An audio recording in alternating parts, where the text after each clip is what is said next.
إما ملتك مظلوم، إما لقلها معالم الدنيا، اشتكي عداي منية لقلها منكز دوست.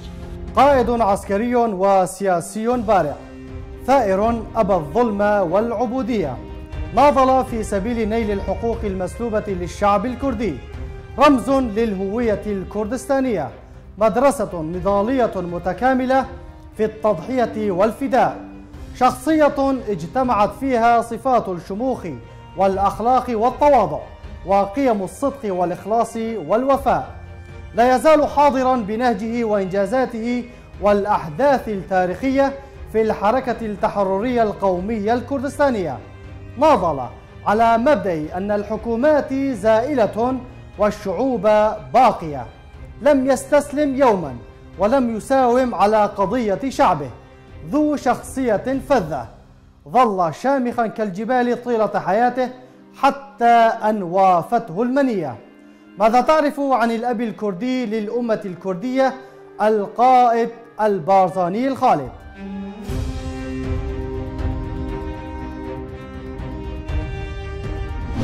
ولد مصطفى البارزاني في 14 من آذار عام 1903 في منطقة بارزان بإقليم كردستان.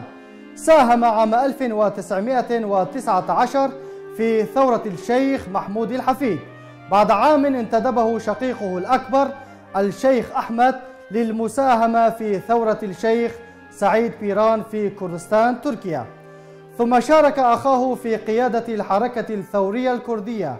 قاد عام 31 القوة الرئيسية للبارزانيين للدفاع عن محور ميرغاسور شيروان أمام القوات الإنجليزية. وفي 35 نفي إلى مدينة السليمانية مع أخيه الشيخ أحمد.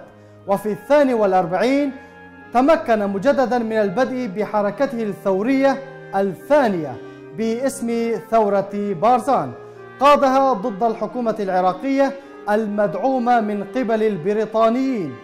في كردستان إيران عندما أعلن عن جمهورية كردستان عام 46 عين قائدا لجيش جمهورية كردستان ومنحه القاضي محمد رئيس الجمهورية رتبة الجنرال آنذاك. سياسيا أسس الحزب الديمقراطي الكردستاني وانتخب رئيسا له. وبعد انهيار الجمهورية الكردية توجه إلى الاتحاد السوفيتي مع 500 من البيشمركة سيرا على الأقدام، وبقوا ل10 سنوات.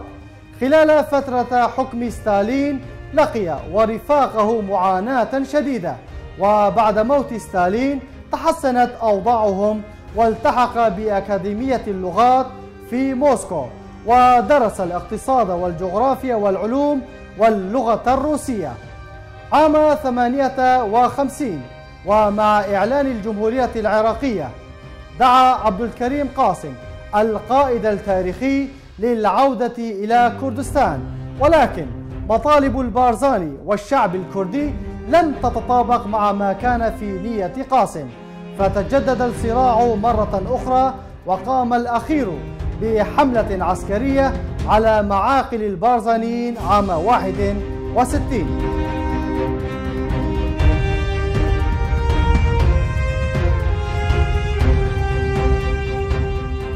بعد أن تولى عبد السلام عارف الحكم تم الاتفاق على حل شامل للقضية الكردية، حيث أعلن عن اتفاق نيسان عام 64 والذي تضمن منح الكردي الحقوق الثقافية والإسهام في الحكم. إلا أن التيار القومي العروبي البعثي تمكن من التسلل إلى السلطة ونسف كل ما اتفق عليه، فاستمرت الدولة العراقية بإجراءاتها القمعية ضد الشعب الكردي.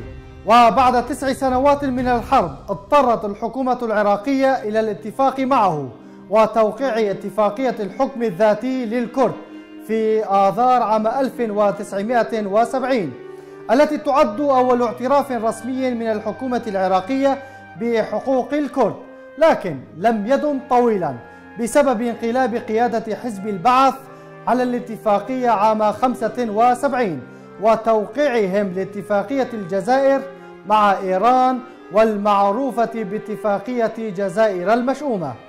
غادر بعدها إلى الولايات المتحدة الأمريكية، حيث توفي هناك عام 1979 إثر مرض عضال ألم به، ونقل جثمانه الطاهر إلى كردستان إيران. ولكن النضال السياسي والعسكري استمر بقيادة الخالد إدريس البارزاني والرئيس مسعود البارزاني.